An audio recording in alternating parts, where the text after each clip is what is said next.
Souleymane Niang. À la une du journal, fièvre hémorragique de Crimée-Congo. Pas de nouveaux cas depuis le décès du premier malade à l'hôpital d'Al-Djam. Vous entendrez les assurances du directeur de la maladie au ministère de la Santé. Également au sommaire, la consommation, également maîtrisée, l'épizootie de grippe aviaire et la maladie de Newcastle, mais de nouveaux foyers détectés en Casamance et dans le delta du Saloum.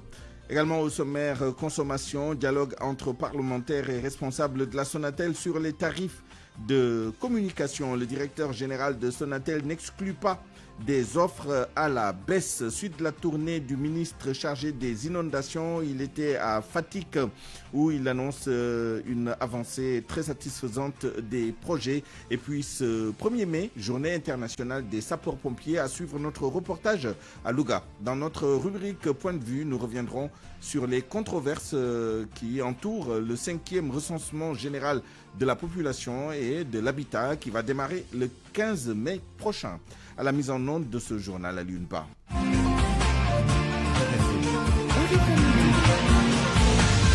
Souleymane Niang. Pas de nouveau cas donc de fièvre hémorragique Crimée-Congo au Sénégal. 13 jours après la détection du premier cas, tous les cas suspects ont été pris en charge. Le système de surveillance reste actif selon le directeur de la lutte contre la maladie. Docteur Moustapha Diop, il est le coordonnateur de la riposte par rapport à cette épidémie. Il a été joint tout à l'heure par Anna Rocha. La situation est sous contrôle parce que tous les cas contacts et les cas suspects vraiment ont fait l'objet d'un suivi régulier et quotidien. Et à ce jour, tous les prélèvements que nous avons effectués au niveau des cas suspects sont revenus négatifs. Et que le Sénégal n'a pas enregistré un nouveau cas. Alors nous pouvons dire qu'à ce jour, la situation est sous contrôle et même l'essentiel des malades qui étaient en tout cas suivis, sont en train aujourd'hui de sortir progressivement de cette cohorte. Et il n'y a pas eu d'autres prélèvements à part les 84 cas contacts issus du premier patient décédé? Alors, à ce jour, tous les cas contacts et les cas suspects, vraiment, qui ont fait l'objet de prélèvements, ces derniers-là sont revenus négatifs. Le Sénégal n'a pas enregistré un deuxième cas. Actuellement, il n'y a pas de malade de fièvre hémorragique Crimée-Congo. Mais le système d'alerte, lui, il est toujours en place? Le système de surveillance? Le système de surveillance se poursuit et comme vous le savez, le Sénégal a mis en place un dispositif de surveillance sentinelle des arboviroses de façon générale et particulièrement de la fièvre hémorragique Crimée-Congo et que nos équipes sont vraiment formées, sont outillées pour reconnaître les cas suspects et vraiment entreprendre les démarches nécessaires devant les cas suspects. L'épizootie de grippe aviaire continue de se propager avec de nouveaux foyers à Béné, dans la région de Ziguinchor et dans le delta du Saloum. Plus d'1 millier de cas de mortalité ont été enregistrés dans ces deux foyers, mais le ministère de l'Élevage rassure, la situation est maîtrisée, de même que pour la maladie de Newcastle. Écoutons le docteur Mathieu Rofal, chef de la division de la protection zoosanitaire au ministère de l'Élevage. Il est interrogé par El Hadj Ndiogou. Pour ce qui est de la grippe aviaire, c'est toujours chez les oiseaux sauvages parce que y a la réserve de Calissar à Béné. Donc, comme c'est toujours les oiseaux sauvages qui vont aller jusqu'au niveau de ce site, c'est certainement on attendait à ces foyers. Donc, à ce jour, il a été signalé 105 mortalités. Donc chez les sternorales et caspiennes. Ça concerne uniquement les oiseaux sauvages. Globalement, pour le pays, donc comme vous le savez, il y avait les premiers foyers au niveau du lac Rose, de l'île de Yoff, du parc national. Tous ces foyers ont été gérés. Donc c'est éteint. Actuellement, il n'y a que des foyers au niveau du parc national du delta du Saloum et à Abéné, à Ziguinchor qui sont actuellement actifs. Justement, pour le parc du delta du Saloum, vous avez recensé combien de cas de mortalité là?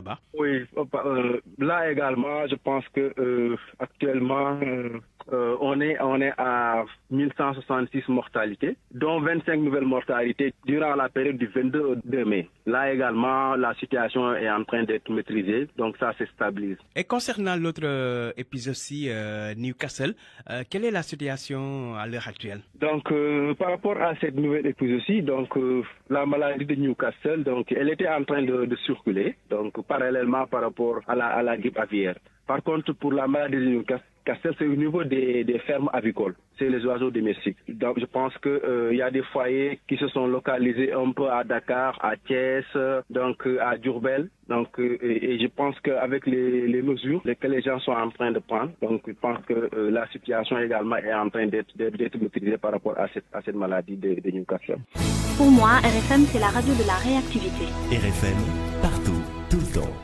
Les organisations d'éleveurs du Sénégal recommandent la clarification du concept d'unité pastorale et la création d'un comité national de la transhumance, comme c'est le cas dans plusieurs pays de la sous-région. Recommandation faite à Linguère au terme de 3 jours d'échange sur le code pastoral. Au terme de cet atelier de 3 jours, il a été retenu de mieux clarifier le concept d'unité pastorale pour permettre aux acteurs d'avoir le même entendement. Madiaw Kandji, membre de la société civile. Là où nous souhaitons que les gens mettent l'accent, il y a eu des manquements. Par exemple, dans l'aspect du foncier, la notion d'unité pastorale devait être beaucoup plus précisée. Ça doit être la définition de l'unité pastorale. Au niveau régional, il existe un comité national de la transhumance. Ça doit être pris par le code, en tout cas, ça doit être une institution, en tout cas, viable ici au niveau du Sénégal. Hormis cet aspect, les autres points abordés dans le code pastoral répondent bien aux aspirations des agriculteurs, cultivateurs et autres acteurs. Aliou Sambaba, président de RBM, un réseau qui regroupe des organisations d'éleveurs et pasteurs d'Afrique. Il était question quand même qu'on réfléchisse, qu'on lise un peu l'avant-projet. Le document a parcouru l'ensemble des étapes à travers tous les ministres concernés et nous, il fallait quand même qu'on regarde est-ce que tout ce qu'on avait pensé comme bon à mettre dans le code y est. Et effectivement, ça a été vraiment un travail intéressant. Le processus a été inclusif. Il interpelle l'État à finir le travail déjà entamé. Il faut que l'État, comme ils ont cette bonne initiative, voir comment légiférer pour permettre à chacun de jouir de ses droits dans la paix et dans la transparence. C'est pourquoi vraiment nous pensons que ce code-là, il est important qu'il soit mis en œuvre parce que nous, on considère que les textes, c'est pas seulement le code, il y a d'autres textes qui ont précédé. Parce que dans l'atelier aussi, il faut reconnaître qu'on a fait un recueil de tous les textes ayant attrait sur la transhumance. Le code pastoral, une doléance vieille de plus de 20 ans qui devrait contribuer à régler les nombreux conflits entre agriculteurs et éleveurs qui ont jusqu'ici du mal à occuper l'espace de manière rationnelle. Linguère, Radio Futur Média. Restons avec l'agriculture au sens large et parlons plus précisément de son financement. Après sa nomination comme DG de la Banque agricole, Cheikh Tidiane Ba a rendu visite aux agriculteurs de Kaolack et sur place, il a réitéré son engagement à accompagner la politique agricole de l'État. Il s'est aussi engagé à prendre à bras-le-corps le problème lié aux lenteurs administratives. Fatou Mbow. Prise de contact du directeur général de la Banque agricole avec les acteurs du secteur basés dans les régions centres. Objectif, rendre fructueuses et larges les relations. Cheikh Tidiane Ba. Nous sommes venus à la rencontre des clients pour communier avec eux, mutualiser avec eux, parler des problèmes qu'ils rencontrent, trouver des solutions dans l'immédiat. L'importance de la zone centre dans le dispositif d'intervention de la Banque agricole est capitale selon le directeur général. Cheikh Tidiane Ba rassure quant aux lenteurs administratives notées et l'accompagnement pécuniaire de la banque aux acteurs estimé à 100 milliards de francs CFA. Mais c'est une zone extrêmement importante en matière de production d'arachide. Et je pense que de toutes les façons, nous allons améliorer la procédure. Nous aurons des solutions aux problèmes qui ont été posés aux interpellations. Et vous savez que l'État a pris des options lourdes cette année, notamment la mise d'un crédit de 100 milliards. Je pense qu'avec cette manne financière, nous ferons beaucoup plus. Cette visite est bien appréciée par la Fédération des opérateurs privés de la zone centre. Son président, Cheikh Tall, se dit optimiste.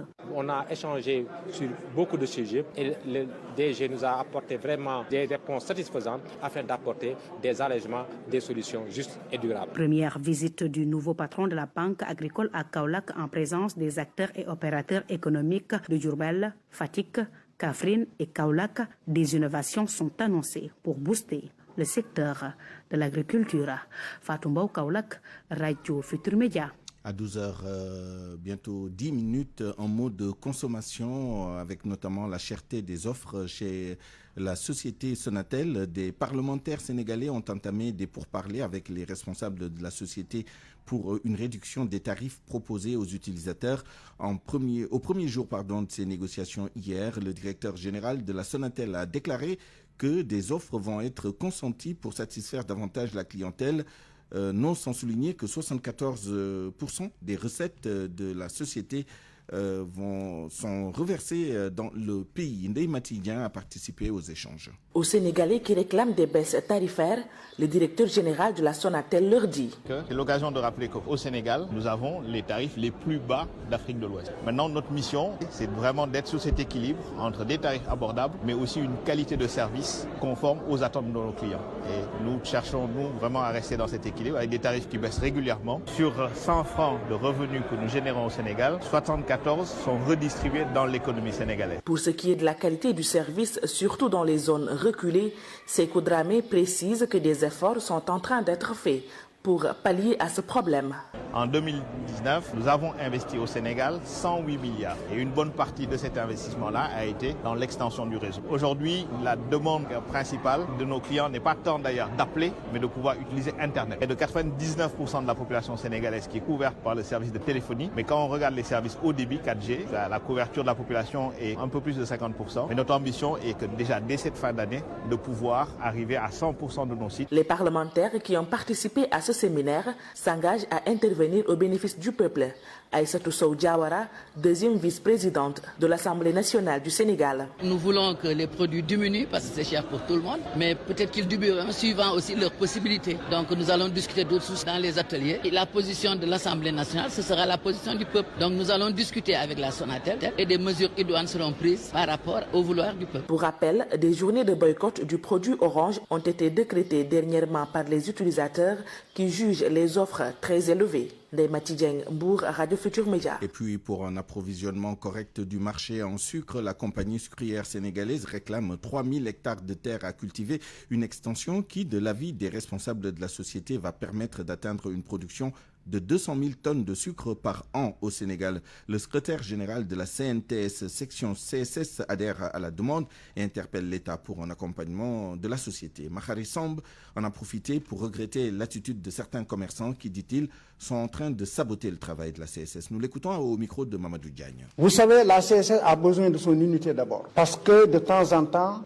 vous êtes au courant que nous sommes la cible des commerçants qui se targuent, je ne sais pas de quelle idéologie, pour demander à l'État de libérer les DIPA, de trouver du sucre bon marché pour concurrencer la CSE. Nous sommes pour la défense de la production locale. Et la CSE est en avance pratiquement sur toutes les entreprises au Sénégal pour atteindre l'autosuffisance. Aujourd'hui, je crois le dire sans me tromper, sous la supervision du DG et du DRH, que tous les investissements au plan industriel ont été réalisés pour atteindre les 200 000 tonnes. Et nous lançons un appel à l'État. Après ces investissements sur le plan industriel, il faut au minimum 3 000 hectares pour atteindre l'autosuffisance. Et les terres sont là. Les terres sont là. Pour moi, il y a un manque de volonté politique de l'État. L'info, c'est ici. L'info, c'est ici. La ville de Fatick a connu l'année dernière des inondations d'ampleur catastrophique et les sinistrés se souviennent encore de ces moments difficiles et la psychose est encore là. Pour l'hivernage à venir, les autorités ont pris les devants. Les services concernés ont engagé des opérations de curage des canaux.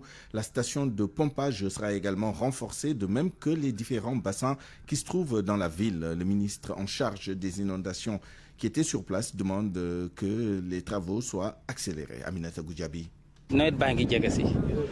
La hantise des inondations de l'année dernière ne lâche toujours pas les habitants de Darou Rahman de la commune de Fatick. Doudouba fait partie des habitants du quartier que les eaux des pluies avaient presque délogé. L'eau était entrée dans les maisons. Après la pluie, l'eau défédait. Odeur noiseuse et aussi il y avait des reptiles. Et aussi dans les maisons, les fosses septiques mélangées avec de l'eau. C'était vraiment horrible. Depuis quelques jours, des agents de l'Office national de l'assainissement sont présents sur beaucoup de sites de la ville. Gilets jaunes sur le dos, ils procèdent au curage des caniveaux pour éviter aux populations le calvaire de la dernière saison des pluies.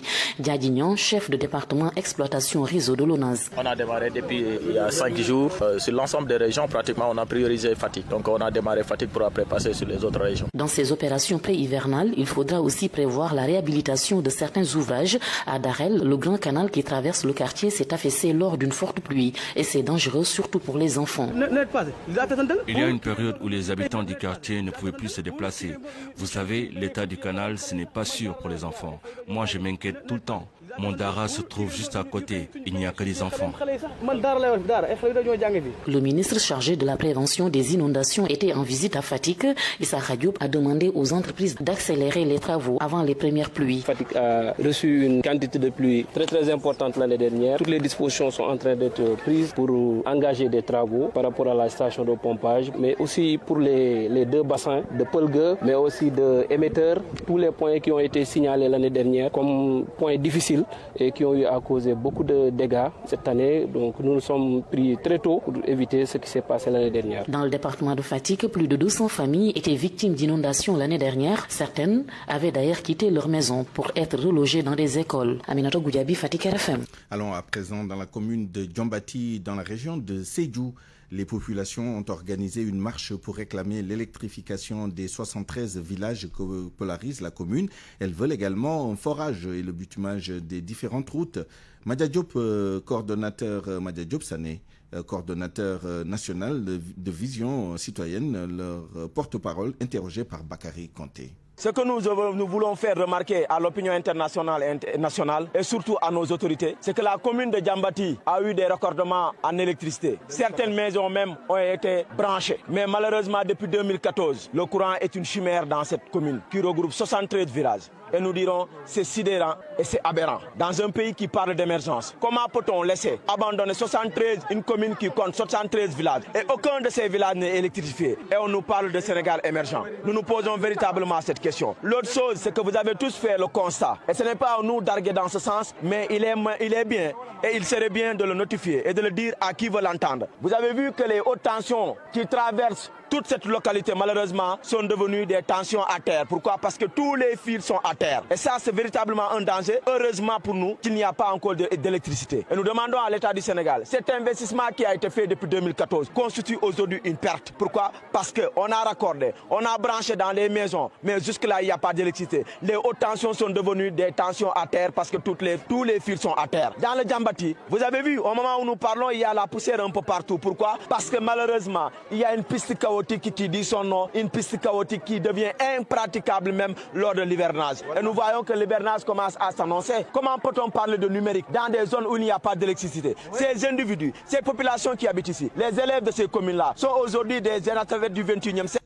Et puis vous le savez, ici à Dakar, l'AGEROUTE, par le biais du ministère des Infrastructures, ou l'inverse, le ministère des Infrastructures, par le biais de l'AGEROUTE, envisage d'élargir le tronçon Cyranos-Sevenap long de 9 km sur l'ex-route de Rufisque, un projet estimé à 74 milliards de francs CFA et qui, au finish, vise à faciliter la mobilité urbaine dans la capitale. La présentation a eu lieu ce matin. Compte rendu, Oumou Kalsoumli. Les Dakarois vont pousser un ouf de soulagement avec le projet d'aménagement de l'ancienne route de Rufisque qui part du rond-point Cyranos à Seven-Up sur un linéaire de 9 km. Un programme pour améliorer la mobilité urbaine et le cadre de vie des populations. Dr Elhadj Leïgueye, le coordonnateur, explique les contours du projet. C'est un projet qui est très important parce que ça va permettre d'améliorer la mobilité, mais d'améliorer aussi le cadre de vie des populations. Ça va permettre aussi de régler le problème de la saturation du trafic. Parce qu'au niveau de cet axe-là, de Cyranos à Seven-Up, il y a tout le temps des embouteillages, donc des embouteillages monstres. Donc avec la réhabilitation de ce projet, nous allons améliorer la mobilité. Du fait de la forte densité des populations de cette zone, des contraintes sont déjà notées dans la capitale. Fort de ce constat, les dispositions seront prises pour le démarrage du projet, selon le gouverneur de Dakar, Alassane Sall. Les dispositions prises, c'est d'abord le recensement des impenses qui se fera sur la base d'un état des lieux, nous permettant d'avoir avec exactitude le nombre d'impactés. Cette question-là est maîtrisée. Aujourd'hui, nous sommes en mesure de donner un nom à chaque impacté. La deuxième étape maintenant, c'est de procéder à une évaluation des impenses. Ce ne sera pas facile ni évident parce que nous sommes à Dakar, mais le travail se fera dans les délais. Pour plus de succès, le coordonnateur du projet partage certaines recommandations. Nous recommandons fortement l'implication de toutes les parties prenantes pour faciliter le projet, puisque c'est un projet urbain. Nous recommandons aussi la nécessité de faire une très forte communication pour sensibiliser davantage. Nous recommandons aussi la création d'un comité technique de pilotage sera dirigé par l'autorité administrative. Le budget global du projet est estimé à 74 milliards de francs CFA. Le délai d'exécution est de 24 mois. Et puis ce 4 mai, journée internationale des sapeurs-pompiers à Louga. Comme partout ailleurs, les citoyens saluent le travail des soldats du feu qui souvent sauvent des personnes au péril de leur vie. Les personnes interrogées demandent à l'État d'augmenter les effectifs et les moyens des sapeurs-pompiers. Reportage à Louga, Nafissatou Ndiaye. Ils sont toujours présents, des éléments très efficaces. C'est l'appréciation de la plupart des habitants de Louga. Ibrahima Dian, la quarantaine, rencontrée aux abords du foyer des jeunes de Louga, trouve que les sapeurs-pompiers interviennent toujours à temps lors des effondrements, des cas de noyade ou encore lors des accidents de la route. C'est l'occasion de rendre un vibrant hommage aux sapeurs. On les appelle les soldats du feu, mais seulement ils ne sont pas dans le feu. Ils sont toujours dans le feu de l'action plutôt. Par exemple, je me rappelle le 16 janvier passé, sur la nationale, il y a eu un accident très mortel. 19 morts, je me souviens très bien. Ils étaient présents sur le lieu. Ensuite, dans la circulation avec les Jakarta, ils sont toujours présents. Des éléments très efficaces, avec une promptitude particulière. Âgé d'une trentaine d'années, Ousmane Ba, lui aussi abonde dans le même sens. Les sapeurs-pompiers deviennent de plus en plus efficaces. Ils réagissent vite par rapport aux années précédentes. Par contre, cette dame du nom de Awening estime qu'il y a des manquements sur le travail des sapeurs-pompiers. Moi, j'ai le sentiment qu'ils réagissent toujours à la dernière minute. Les gens font beaucoup d'efforts à leur place en attendant leur arrivée. Je suis témoin car j'habite juste à côté de la route nationale 2. Les soldats du feu célébrés ce 4 mai, nos interlocuteurs demandent à l'État du Sénégal d'outiller davantage les sapeurs-pompiers. Nafissatou Ndiaye, Louga, Radio Futur Média. RFM. L'actualité internationale. Le journal Inter avec vous, Georges Détié Diop. Bonjour. Bonjour Souleymane. Soudan, les combats continuent malgré la trêve. De violents combats ce jeudi dans le centre de Khartoum. Chaque camp se bat pour le contrôle de la capitale alors que l'ONU presse les belligérants à garantir le passage en toute sécurité de l'aide humanitaire. Le point avec Anna Rocha. Depuis le début des combats, il y a 2 semaines, la situation ne fait qu'empirer au Soudan. L'agence France Presse rapporte que des combats acharnés ont été signalés ce jeudi dans le centre-ville de Khartoum, aux environs du palais présidentiel. Pourtant, un deuxième cessez-le-feu est toujours en cours, malgré aussi l'annonce d'un accord de principe pour prolonger jusqu'au 11 mai une trêve jamais respectée. D'intenses bombardements ont également retenti dans les villes voisines de Bari et Omdurman. Le secrétaire général de l'ONU a déclaré depuis Nairobi que les combats devaient cesser maintenant. Antonio Guterres a par ailleurs appelé toutes les parties à faire passer les intérêts du peuple soudanais en premier. Les Nations Unies demandent en outre aux 2 camps rivaux de garantir la mise en place d'un convoi humanitaire pour délivrer de l'aide médicale. Les combats entre l'armée régulière et les forces de soutien rapide risquent de causer une catastrophe humanitaire qui pourrait s'étendre à d'autres pays, avertit encore l'ONU. Au Rwanda, le bilan des inondations s'est alourdi. Au moins 130 personnes ont perdu la vie, un bilan toujours provisoire. Des maisons et des infrastructures ont été emportées, des routes ont été fermées, des glissements de terrain ont englouti plusieurs régions du pays. D'autres régions d'Afrique de l'Est ont été frappées par les pluies et les inondations, notamment l'Ouganda où l'on déplore 6 morts. En Côte d'Ivoire, le RHDP et le FPI ont signé un accord de partenariat. Le parti d'Alassane Ouattara et celui de Pascal Affi-N'Guessan ont formalisé mardi dernier leur entente. Mais cette entente ne constitue pas pour autant un accord électoral en vue des prochaines élections locales. Gobia Yabi. Le leader du Front populaire ivoirien FPI, Pascal Affi-N'Guessan, et le secrétaire exécutif du RHDP, Cissé Ibrahim Bakongo, ont signé un protocole d'accord pour la réconciliation nationale dans le pays. Karim Ouattara du RHDP a parlé d'un partenariat pour le bien de la Côte d'Ivoire. Comme il a été dit par le secrétaire exécutif du RHDP, c'est une convention consciente, donc c'est un partenariat de raison, et c'est pas un partenariat donc d'intérêt. Il faudrait bien que les gens le comprennent. Et s'il y a intérêt, c'est l'intérêt pour lequel donc les Ivoiriens doivent donc se réconcilier définitivement, renforcer donc les acquis démocratiques. Et c'est de cela aussi a parlé donc le président Affi-N'Guessan, et cela est partagé par nos 2 partis. Pascal Afien-Guessan a fait remarquer que la réconciliation était la meilleure solution. Si l'accord a été conclu par nos deux parties dans le respect de leurs différences et de leur autonomie, le cadre de concertation mis en place entre nous permettra les uns et les autres de dresser des bilans réguliers, de nous interpeller du cas échéant, de se demander l'un à l'autre des comptes. Il nous donne des droits et nous impose des devoirs librement en sens. Cet accord signé entre les deux parties arrive comme pour laver l'honneur de Pascal Afien-Guessan, qui était moqué par ses ex-alliés du fait de n'avoir pas été choisi par le RHDP comme candidat pour les régionales dans sa région, alors qu'il avait annoncé en grande pompe son alliance avec le parti au pouvoir. Gobia Yabi, Abidjan, RFM. Hors du continent, pour terminer, le président ukrainien aux Pays-Bas ce matin pour une visite surprise. Volodymyr Zelensky s'est rendu notamment au siège de la Cour pénale internationale à La Haye, la CPI qui a émis en mars dernier un mandat d'arrêt contre le président russe Vladimir Poutine. Volodymyr Zelensky a été accueilli par le président de la CPI, le juge Piotr Hofmansky. Le président ukrainien a réclamé la création d'un tribunal spécial pour le crime d'agression. Merci Georges Détié Diop, 12h26. Parole aux auditeurs. L'actualité, qu'en pensez-vous? Moi je pense que vous devez. Réagissez dans nos éditions d'information sur l'actualité. Bonjour. Du lundi au vendredi, vous avez la parole sur RFM. Dans une dizaine de minutes, notre rubrique Point de vue, nous reviendrons sur les controverses sur le 5e recensement général de la population et de l'habitat qui va démarrer le 15 mai prochain, notamment pour expliquer l'intérêt, l'importance et le déroulement de cet exercice décennal. Pour ce faire, nous serons avec M. Jean-Pierre Bahoum, coordonnateur du 5e recensement général de la population et de l'habitat, et avec M. Ambroise Tchakan, statisticien, directeur des opérations du cabinet Convergence informatique et statistique. RFM Sport. L'actualité des sports, c'est avec vous, cher Tidiane Diagne. Bonjour. Bonjour à vous, Suleiman, et bonjour à tous. Candidat ou pas, candidat à l'organisation de la CAN 2027 de football, le Sénégal attend d'être édifié malgré les déclarations d'intention des autorités. Oui, le Sénégal peut-il encore espérer tenir cette cérémonie ici même au Sénégal? L'intention est bien là.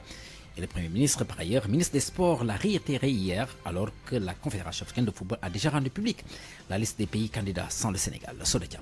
La candidature du Sénégal pour l'organisation de la CAN 2027 continue d'animer les débats. Le Premier ministre en charge de l'intérim du ministère des Sports l'a réitéré, mais il y a un souci, selon une source bien au fait du dossier. À son avis, le Sénégal est d'ores et déjà forclos, car n'ayant pas candidaté dans les délais requis. Elle précise que la CAF a fini de recevoir depuis jeudi dernier les pays candidats et que le Sénégal n'apparaît pas dans la liste des pays ayant effectué une déclaration d'intérêt communiquée par la CAF. Notre source de préciser qu'organiser deux compétitions majeures, à savoir les JOJ 2026 et une CAN en l'espace d'une année, reste un travail d'Hercule dont notre pays peut se priver car cela englobe des sacrifices financiers énormes. Vouloir faire de Dakar et du Sénégal un hub sportif, oui, mais à quel prix? S'interroge notre interlocuteur qui précise par ailleurs que c'est quasi acté la conclusion de la candidature du Sénégal. Une autre source de la CAF que nous avons interrogée ce matin se limite au communiqué de l'instance annonçant les pays candidats qui sont l'Algérie, l'Égypte, le Botswana et 3 pays réunis, le Kenya, l'Ouganda et la Tanzanie. Une dérogation est-elle possible pour le Sénégal? Oui, a-t-elle rétorqué. Et si l'on se fie aux propos du ministre Amadou Ba qui dit avoir pris les dispositions diplomatiques pour que la candidature du Sénégal soit déposée dans les meilleurs délais, c'est bien possible. À noter que les pays intéressés par l'organisation de la CAN 2027 ont jusqu'au 23 mai pour faire parvenir leur candidature formelle à l'instance dirigeante du football africain.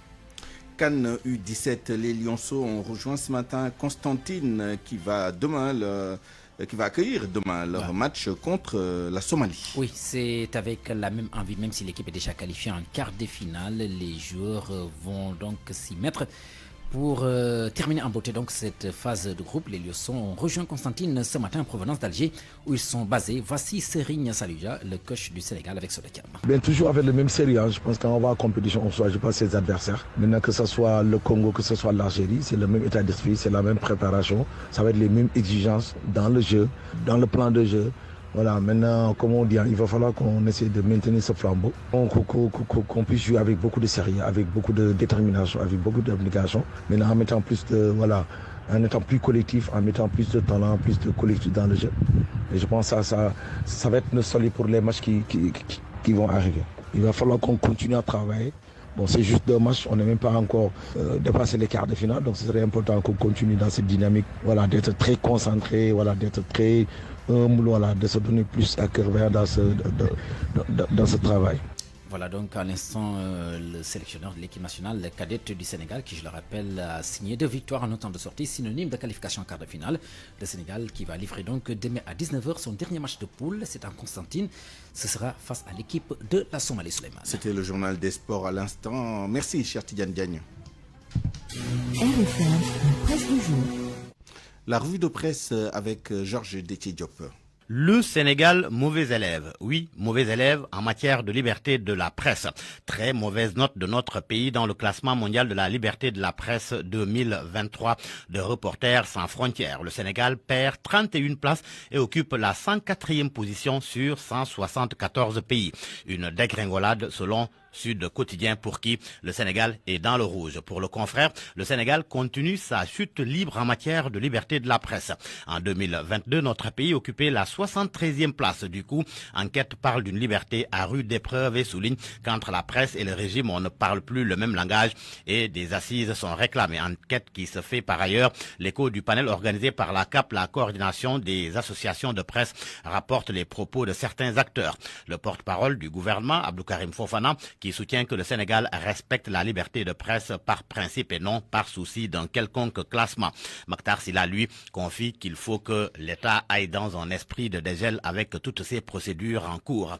Quant au colonel Antoine Vardini, il invite les journalistes à beaucoup plus de responsabilités. Les responsables du F24, eux, ouvrent les hostilités. C'est en tous les cas ce qu'affirme l'info. Ils refusent de dialoguer avec Macky et prévoient un rassemblement le 12 mai prochain. Ce qui fait dire à l'observateur que le F24 rejette la main tendue de Macky et se radicalise. Pour Réumi Quotidien, le F24 fixe ses priorités à Macky. Entre autres, le renoncement à sa candidature, la libération des détenus qualifiés de détenus politiques, l'organisation d'une présidentielle inclusive et transparente.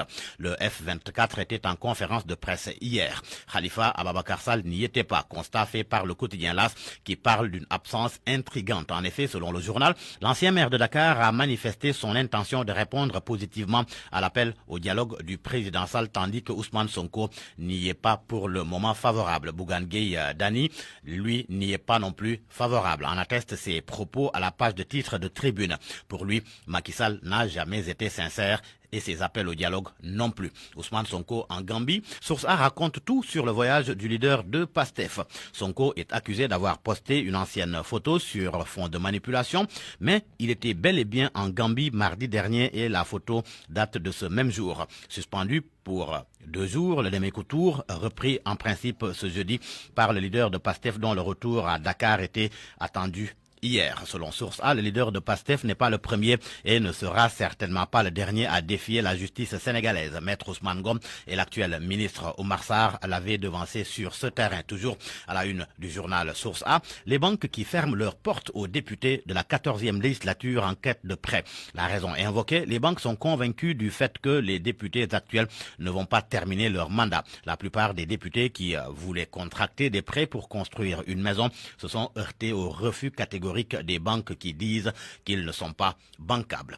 À la une de l'Observateur, plan de restructuration, un tsunami se prépare à la Poste. Le journal relève que pour que la Poste continue d'exister, elle doit travailler avec environ 1367 employés en lieu et place des 4088 agents avec une masse salariale de 20,8 milliards de francs CFA pour un chiffre d'affaires de 13,9 milliards pour la période 2018-2022. Par conséquent, souligne l'Observateur, 2721 agents seront forcés à quitter la boîte par des départs négociés et des licenciements pour motifs économiques. Le confrère révèle d'ailleurs que des auditeurs ont déjà remis le plan social à la direction générale. Un coup d'œil dans le quotidien. Il est question du recensement général de la population et de l'habitat avec cette polémique autour d'un ethnonyme. Le journal relève que dans les 3 départements du Fouta, comme au niveau de ses ressortissants dans les autres régions du Sénégal, des voix commencent à s'élever contre l'ethnonyme qui leur est attribué pour le prochain recensement général de la population et de l'habitat. En plus d'une correspondance envoyée au directeur général de l'Agence nationale de la statistique et de la démographie par l'organisation Tabital Poulard, des rassemblements sont programmés, des publications sur les réseaux sociaux fleurissent pour montrer leur désaccord sur certaines appellations dans les fiches d'enquête du 5e recensement général de la population et de l'habitat. Les sports pour terminer, Boulaye Dia en vedette dans les journaux spécialisés. Cela à la suite de son triplé hier contre la Fiorentina. Boulaye s'offre un bout d'éternité, s'exclame record.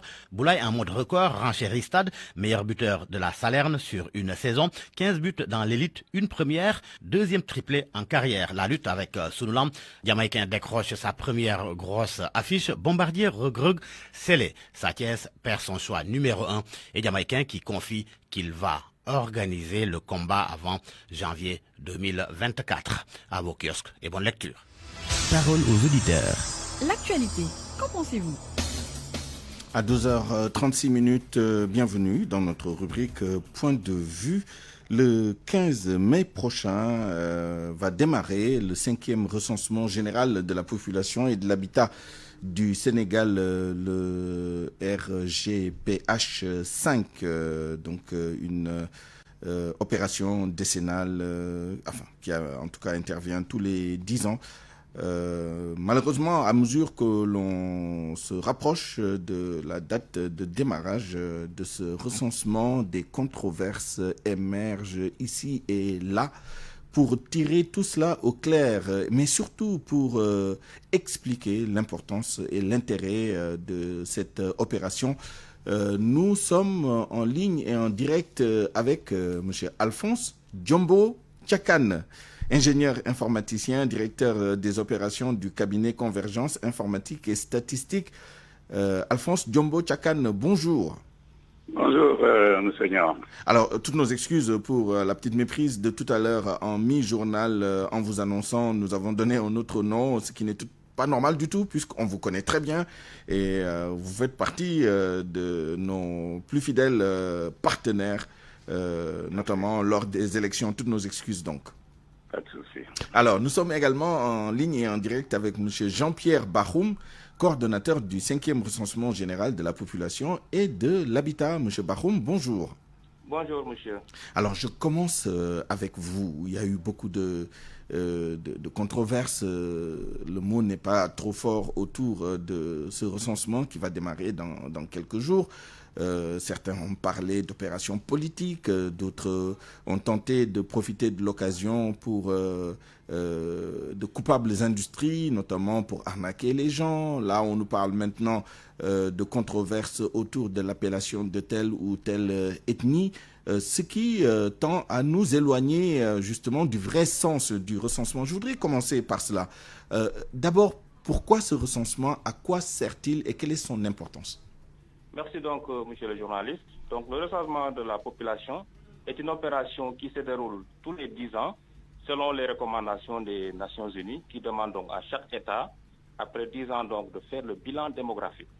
Par ailleurs, le Sénégal a inscrit dans sa loi statistique de 2004 l'organisation tous les 10 ans d'un recensement. Donc, d'où l'importance donc, de cette opération qui est aussi inscrite dans la 3e stratégie nationale de développement de la statistique qui couvre la période 2019-2023.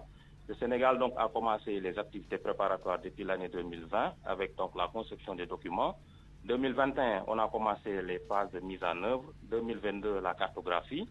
Et on s'achemine donc vers le dénombrement qui aura lieu du 15 mai au 14 juin 2023.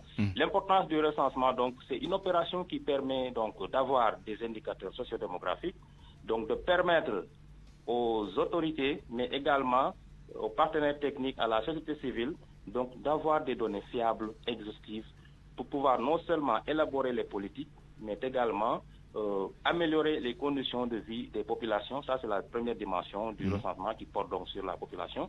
Mais l'autre dimension, c'est également la dimension de l'habitat, où donc le recensement permet donc de collecter des informations sur les caractéristiques de l'habitat, les conditions de vie des ménages, pour donc veiller à ce que ces conditions soient améliorées.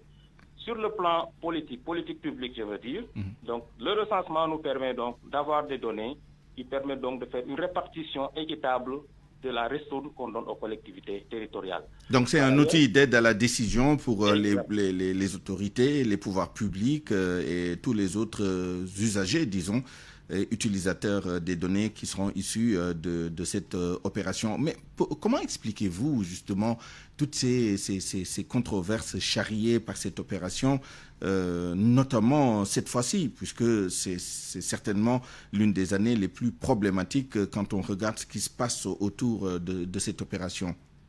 Oui, merci beaucoup. Je pense à l'ère des réseaux sociaux, je pense que c'est très normal qu'on ait beaucoup de controverses, mais il faut rappeler que le recensement se fait depuis 1976 au Sénégal.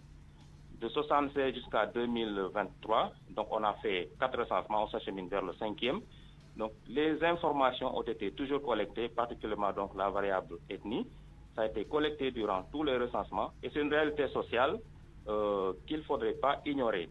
Mais l'ANSD est ouverte parce qu'avant donc de démarrer les activités, on a organisé ce qu'on appelle un atelier utilisateur-producteur qui a rassemblé donc l'ensemble de toutes les sensibilités, où on a partagé le questionnaire du recensement pour recueillir les besoins, mais également donc recueillir aussi les différentes donc observations, des orientations, allant dans le sens selon lequel, pour qu'on ait donc un questionnaire consensuel.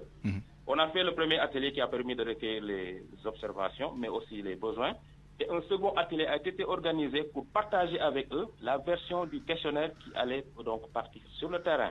Donc l'ANSD est ouverte à toutes les observations et au moment où donc je vous parle, les échanges continuent. Donc c'est une agence qui a pour objectif donc de veiller à ce que des données donc qui répondent aux préoccupations des utilisateurs soient collectées pour que donc les bonnes décisions soient prises. Très bien. Alors, j'en viens à M. Alphonse Djombo Tchakan, ingénieur informaticien et directeur des opérations du cabinet Convergence informatique et statistique. L'une des innovations de ce recensement, même si ce n'est pas la première fois, puisque en 2013, on avait également utilisé des tablettes pour collecter les données. Donc l'une des innovations, disons, c'est l'utilisation des technologies de l'information et de la communication, tant pour la préparation, le recueil des données, que pour le traitement des données. Quelle est l'importance de ces outils, d'après vous? Et surtout, dites-nous, quelles contraintes ces outils imposent-ils à cette opération? Là, on entend l'ANSD nous dire que on continue à discuter et éventuellement on peut même changer. Mais quelle est la flexibilité qu'offrent les outils dont je parlais tout à l'heure pour jusqu'au dernier moment changer tel ou tel aspect du questionnaire, par exemple? Merci, Monseigneur, et bonjour à M. Bahoum.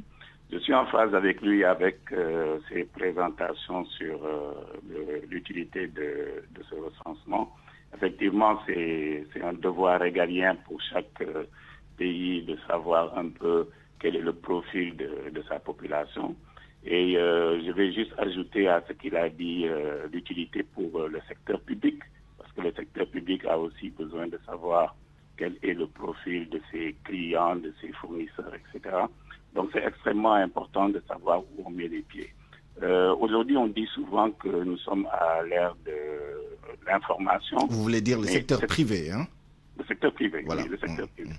Donc, je disais que nous sommes à l'ère de l'information, mais cette information-là, elle doit être sous-tendue, elle doit être basée sur un certain nombre de données qui sont en fait des données de qualité. Et le recensement participe à cela, c'est-à-dire à fournir à tous ceux qui en ont besoin des données de qualité pour pouvoir justement disposer de la bonne information, laquelle, comme vous disiez tout à l'heure, va permettre de prendre de bonnes décisions. Donc sur ce plan, l'utilité des recensements est totale. Sur le plan des technologies, des nouvelles technologies utilisées, l'avantage c'est que pendant longtemps on travaillait avec du papier et de l'écrit. Évidemment, ça a généré beaucoup d'erreurs sur les synonymes, sur les homonymes, etc.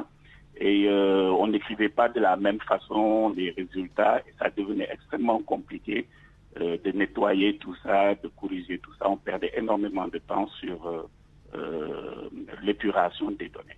Avec les nouvelles technologies, il y a en fait un précodage qui est réalisé sur les tablettes. C'est-à-dire que la personne qui vous interroge, on lui a déjà prédéfini un certain nombre de réponses possibles. Bien sûr, il y aura toujours la possibilité d'ajouter quelque chose qui n'était pas prévu, mais ça permet de réduire énormément les erreurs d'écriture. Et on gagne énormément de temps. Et c'est ça, on gagne du temps aussi. On gagne énormément de temps. De l'argent aussi, évidemment, c'est lié tout ça.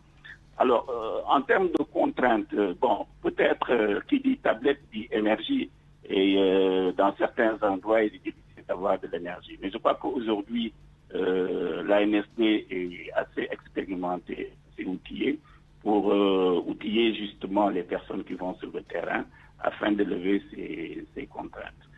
La flexibilité, lorsque vous précodez un questionnaire, vous avez justement la possibilité très rapidement d'apporter des corrections. C'est-à-dire que même les doutes qu'il y a aujourd'hui, après discussion avec les parties prenantes, ce sera très facile pour l'agence de la statistique d'apporter les corrections sur leur questionnaire, étant donné qu'il est déjà digitalisé. Donc je ne me fais pas de soucis sur les aspects techniques. Peut-être le problème de fond viendrait de, comme vous l'avez dit, est-ce qu'il y a des doutes sur l'utilisation en termes politiques, en termes d'arnaque, etc. Mais sur le plan technique, je ne me fais pas de soucis sur la capacité de l'ANSD à réaliser avec brio. Alors, Alphonse Diombo Tchakan, les controverses ne vous sont pas étrangères ni inconnues. Vous en avez connu dans le cadre de notre collaboration, notamment lors des élections. Comment gérer ce genre de situation quand vous avez l'expression de doute ou de désaccord très profond sur la méthodologie, sur les caractères considérés, sur les mots utilisés, sur beaucoup de choses. Comment on gère ce genre de situation? Je crois que le plus important, c'est l'aspect communication, que ce soit en amont ou en aval. En amont, il est important d'expliquer qu'est-ce qu'on est en train de faire, l'utilité du travail qu'on est en train de faire, et de comparer ce qui se faisait avant avec ce qui se fait maintenant. Pour jeter un coup d'œil sur le rétroviseur, vous parliez des élections. Avant, quand il n'y avait pas ce type de projection, il nous fallait 3 ou 4 jours pour avoir une visibilité sur les tendances. Aujourd'hui, le jour même, on parvient à avoir ces tendances, donc c'est bénéfique. Pour revenir au recensement, c'est à peu près la même chose. Une fois que vous disposez de toutes ces données, votre capacité de réagir et de servir le peuple en sachant exactement les profils, les besoins, etc., c'est extrêmement important. Donc, il faut que nous acceptions le paradigme des nouvelles technologies, des nouvelles sciences, et que nous puissions utiliser tous ces outils qui sont exploités un peu partout dans le monde. Maintenant, l'autre aspect, c'est tout ce qui est en fait lié aux critiques. Bon, ça ne peut pas manquer, hein. Vous savez, dès lors que vous donnez des informations, ceux que ça n'arrange pas ont tendance à critiquer cette information. Mais c'est pourquoi je dis en aval maintenant, une fois que les informations sont sorties, il est important de pouvoir expliquer aux gens les limites du travail qu'on est en train de faire. Lorsque vous faites une projection et que vous dites il y a une incertitude de 2 ou 3%, c'est bien que les gens sachent que jusqu'à tel niveau, on peut avoir totalement confiance aux résultats, mais si l'écart est trop petit, il faut attendre un peu plus pour avoir ce qu'on appelle, nous, la marge d'erreur en profane. La marge d'erreur. Bon, dans un recensement, le problème est moindre, étant donné que l'on interroge tout le monde. Mais c'est juste pour expliquer qu'il est extrêmement important de maîtriser la communication en amont, en termes d'explication de la méthodologie, en aval, en termes d'explication sur la façon de lire les résultats. N'est-ce pas?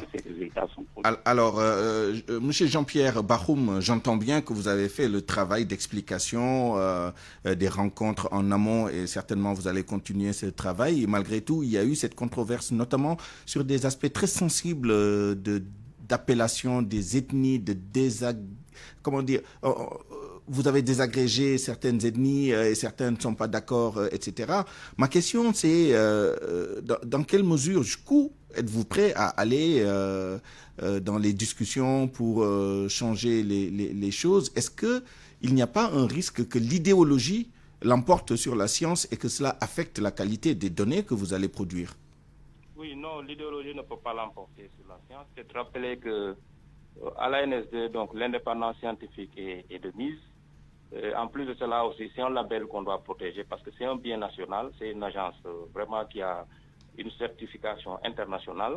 Donc, quelles que soient les controverses qui peuvent y arriver, je pense qu'on va toujours vers un consensus. Mais rappelez aussi qu'on a une mission de service public qui est donc de produire des statistiques au bénéfice des utilisateurs. Donc, on va veiller à ce que ce motif ou bien cet objectif soit toujours atteint dans la cohésion sociale, dans la cohésion nationale, pour que tout un chacun puisse se reconnaître dans ce que l'on fait, parce que nous, on n'a pas de parti pris, on est là donc au service du public. Et par rapport donc à cette polémique, les échanges continuent. Jusqu'à quand? Quand est-ce que vous aurez un questionnaire stabilisé qui sera administré? Le questionnaire est stabilisé, donc je pense qu'on est assez outillé sur le plan de la conception, mais également sur le plan informatique. Les applications sont dynamiques. Au moment où je vous parle, on est en train donc de former les agents recenseurs. Et donc, s'il y a des petites modifications qu'on pourrait faire allant dans le sens d'avoir une cohésion nationale, donc on est toujours prêt. Et techniquement, donc l'ANSD est prête pour avoir un questionnaire consensuel, mais qui répond toujours aux besoins des utilisateurs. Et ne craignez-vous pas que d'autres communautés également vous fassent les mêmes reproches et que vous soyez contraints sur la durée de changer chaque fois votre questionnaire? Donc, à un certain moment, je pense que les choses donc doivent se stabiliser. Et jusqu'à présent, la seule contrainte qui est face à nous, c'est cette variable qu'on collecte, comme je l'ai rappelé tantôt, depuis 1976, qui n'a jamais posé de problème. Mais le contexte a peut-être changé et nous aussi, on va s'adapter par rapport au nouveau contexte et puis essayer d'aller dans le sens de préserver vraiment le consensus, mais également en restant dans notre mission de service public qui est de produire des données fiables au bénéfice des utilisateurs. Merci à tous les deux. Jean-Pierre Bakhoum, coordonnateur du 5e recensement général de la population et de l'habitat à l'ANSD, et Alphonse Djombo Tchakan, ingénieur informatique, directeur des opérations du cabinet Convergence Informatique et Statistique. À 12h52, c'est la fin de cette édition. Je vous remercie de l'avoir suivi. Merci à toute l'équipe qui l'a préparé et réalisé, à la rédaction en chef El Hadj Ndiogoudjen, chef d'édition Awambaï, à la mise en onde Alioune Ba, aux opérations digitales